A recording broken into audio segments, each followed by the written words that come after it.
राधे राधे, जय श्री कृष्णा। मैं सीमा सिंह बड़ों को जाना इस पर, छोटों को प्यार और बराबर वालों को नमस्कार करती हूँ। आज मैं आपको माघ मास के कृष्ण पक्ष की संकष्टी चतुर्थी व्रत कथा सुनाने जा रही हूँ। साथ ही इसमें हम विनायक जी की कहानी सुनेंगे और साथ ही रात्रि में चंद्रमा को अर्घ्य देते समय क्या बोला जाता है वो भी सुनेंगे। अगर आपने माघ मास की तिलकुटा चौथ का व्रत किया है तो आपको व्रत के साथ में कहानी भी सुननी चाहिए।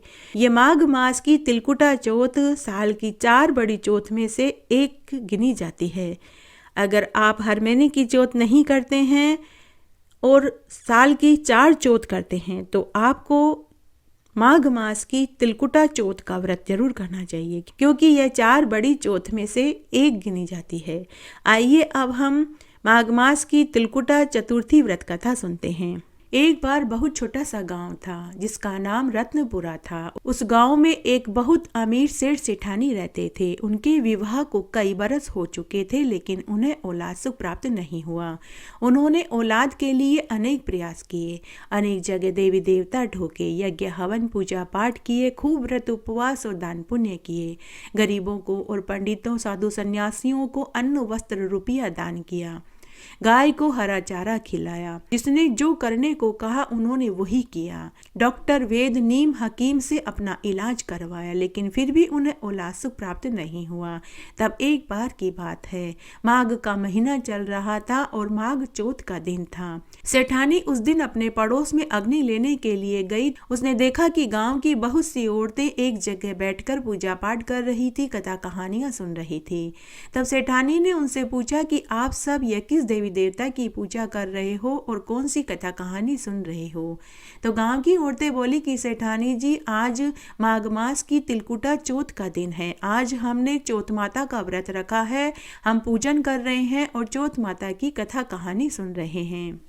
तब सेठानी पूछने लगी कि इस व्रत को करने से क्या फल मिलता है। तो उनमें से एक बुजुर्ग महिला बोली कि बहु तिलकुटा चौथ का व्रत करने से जो जिस चीज की इच्छा से व्रत करता है उसकी वही इच्छा बुरी होती है। धन चाहने वाले को धन, संतान चाहने वाले को संतान मिलता है और सुहागिनों का सुहाग अखंड रहता है। तो सेठानी बोली कि मेरे भी कोई संतान नहीं है। अगर मुझे पुत्र हुआ तो मैं भी माघ मास की तिलकुटा चौथ माता का व्रत करूंगी और 1.25 मन का तिलकुटा चौथ माता और गणेश जी को चढ़ाऊंगी।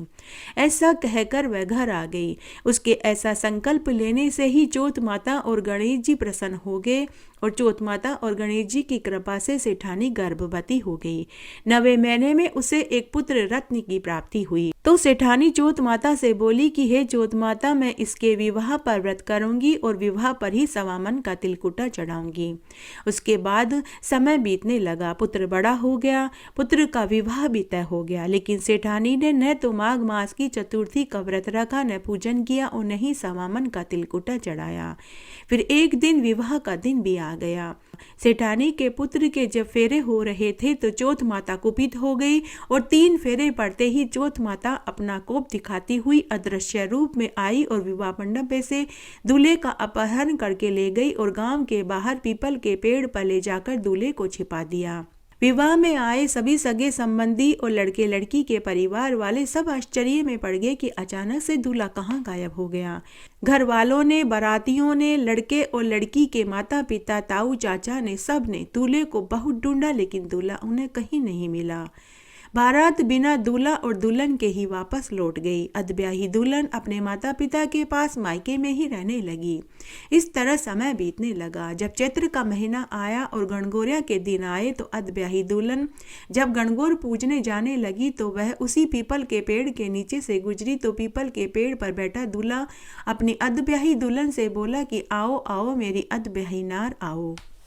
ऐसा सुनते ही लड़की घबरा गई और वह भागी भागी अपने माता पिता के पास आई और उसने पूरी बात बताई। समाचार सुनते ही लड़की के माता पिता, परिवार वाले और गांव वाले पीपल के पेड़ के पास पहुंचे तो उन्होंने देखा कि जिस लड़के से उनकी लड़की के 3 फेरे हुए थे वह वही दूल्हा था और वह उसी स्वरूप में पीपल के पेड़ पर बैठा हुआ था। लड़की के माता पिता ने दूल्हे से पूछा कि आप यहाँ क्यों बैठे हैं, इसका क्या राज है। तो दूल्हा बोला कि मैं तो जोत माता के गिरवी बैठा हूँ। आप लोग मेरी माँ से बोलो कि मेरे जन्म से लेकर अब तक मेरी माँ ने जो जोत माता के लिए जो बोलारी बोली थी वो पूरी करे और जोत माता और गणेश जी से अपनी गलती की क्षमा मांगे, तभी जोत माता मुझे छोड़ेगी। लड़की के माता पिता परिवार वाले अपने समधी और समधन के घर गए और उन्हें पूरी बात बताई। ऐसा सुनते ही सेठानी का माथा ठनका और उसे अपनी बोलारी बोली हुई याद आ गई। उसने उसी दिन जोत माता से अपनी गलती की क्षमा मांगी। उसने 5.25 मन का तिलकुटा जोत माता और गणेश जी के चढ़ाया और पूरे गांव में तिलकुटे की प्रसादी बांटी। उसके बाद लड़की की माता ने भी 1.25 मन का तिलकुटा जोत माता और गणेश जी के चढ़ाया और अपनी समधन की गलती की क्षमा मांगी, जिससे जोत माता और गणेश जी प्रसन्न हो गए और समय चक्र पुनः पीछे चला गया। दूल्हे राजा को जोत माता ने वहीं लाकर बैठा दिया जहां पर वर वधू के 3 फेरे हुए थे। उसके बाद 7 फेरे पूरे हुए और वर वधू सकुशल घर आ गए और आनंद पूर्वक जीवन जीने लगे। हे जोत माता, हे गणेश जी, जैसे आपने पहले किया वैसा किसी के साथ मत करना और जैसा बाद में किया वैसे सबके साथ करना। और कोई भी नर नारी अपनी बोली हुई बोलारी अर्थात प्रसाद को जो कोई बोले उसको चढ़ाना कभी न भूले। घटती हो तो पूरी हो तो परवान चढ़े, भूले बिसरे नाम तेरे भंडार में भरे। इस कहानी को सुनने का फल सबको मिले, कहानी कहने वाले को, सुनने वाले को और हुक्कारा भरने वाले को। एक बार भगवान शंकर ने अपने दोनों पुत्रों कार्तिकेय और गणेश से पूछा कि तुम में से कौन ऐसा वीर है जो देवताओं की रक्षा कर सके। तब कार्तिकेय ने अपने को देवताओं का सेनापति प्रमाणित करते हुए देव रक्षा योग्य अधिकारी बताया। इसके बाद भगवान शंकर ने गणेश से पूछा। तब गणेश जी ने कहा कि मैं तो सेनापति बने बिना ही देवताओं के सब संकट हर सकता हूँ। तब महादेव जी ने दोनों बालकों की परीक्षा लेने हेतु कहा कि तुम दोनों में से जो पृथ्वी की परिक्रमा करके सबसे पहले मेरे पास आएगा वो ही वीर और सर्वश्रेष्ठ घोषित किया जाएगा। उसके बाद कार्तिकेय अपने वाहन मोर पर चढ़कर पृथ्वी की परिक्रमा करने के लिए निकल गए। गणेश भगवान सोचने लगे कि अगर मैं अपने वाहन चूहे पर बैठकर पृथ्वी की परिक्रमा करने के लिए जाऊंगा तो बहुत देर हो जाएगी, मुझे तो कोई दूसरा उपाय ही सोचना पड़ेगा। तब गणेश भगवान ने अपने माता पिता की 7 बार परिक्रमा करी और फिर कार्तिकेय के आने का इंतजार करने लगे। उधर कार्तिकेय पृथ्वी की पूरी परिक्रमा करने के बाद लौट कर आए और आते ही अपने पिता से बोले कि पिताजी, गणेश तो पृथ्वी की परिक्रमा करने के लिए गए ही नहीं। इस पर गणेश भगवान बोले कि मैंने अपने माता पिता की 7 बार परिक्रमा कर ली है। माता पिता में ही समस्त तीर्थ और समस्त ब्रह्मांड निहित है। जहाँ माता पिता की परिक्रमा हो गई वहाँ पूरी पृथ्वी की परिक्रमा मानी जाती है। गणेश जी की बात सुनकर सब देवताओं और कार्तिकेय ने भी इस बात को सिर झुकाकर के स्वीकार कर लिया। तब शंकर भगवान ने गणेश को आशीर्वाद दिया कि समस्त देवताओं में सबसे पहले तुम्हारी पूजा होगी। गणेश जी ने पिता की आज्ञा अनुसार देवताओं के सब संकट दूर कर दिए। यह सुसमाचार जानकर भगवान शंकर ने कहा कि चतुर्थी के दिन चंद्रमा तुम्हारे मस्तक पर सुशोभित होकर संपूर्ण विश्व को शीतलता प्रदान करेगा। जो स्त्री पुरुष चौथ के व्रत के दिन तुम्हारा पूजन करेंगे, चंद्रमा को अर्घ्य देंगे, उनका दैहिक और भौतिक ताप दूर होगा। वे सुख, समृद्धि, ऐश्वर्य, संतति सुख प्राप्त करके सौभाग्य को प्राप्त करेंगे।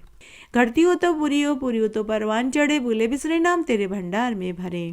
सूर्य भगवान को अर्घ्य देते समय, सूर्य देव को अर्घ्य देते समय बोलना चाहिए, सोना की सी सांकली, गले मोतिया को हार, चौबाती को दीवलो, 4 पहर की रात, आम तले मारो सासरो, नीम तले मारो पीहर, चारू गेला यूब में जया कीड़ी की सिनार, माघ चौथ का सूरज न अर्घ देवता जीवो पूत वीर भरतार। चंद्रमा को अर्घ्य देते समय अर्थात चंद्रदेव को रात्रि में अर्घ्य देते समय बोलना चाहिए, चांदा हेलो उगियो, हरियाबास कटाए, साजनु बाबार ने आखा पर तिलाए, सोना की सी सांकड़ी, गले मोतिया को हार, माघ चौथ का चांद ने अर्घ देवता जीव पूत वीर भरतार। इस तरह आज हमने सूरज भगवान को अर्घ्य देते समय और रात्रि में चंद्रमा को अर्घ्य देते समय दोनों समय अलग अलग क्या बोलते हैं वो बताया। साथ ही हमने संकष्टी चतुर्थी व्रत कथा सुनी और साथ ही हमने विनायक जी की कहानी सुनी। आशा करती हूँ आपको ये वीडियो ज़रूर पसंद आएगा। मेरे साथ बने रहने के लिए आपका धन्यवाद। आगे आने वाली कथा कहानी के लिए भी आप इसी तरह मेरे साथ बने रहें। धन्यवाद।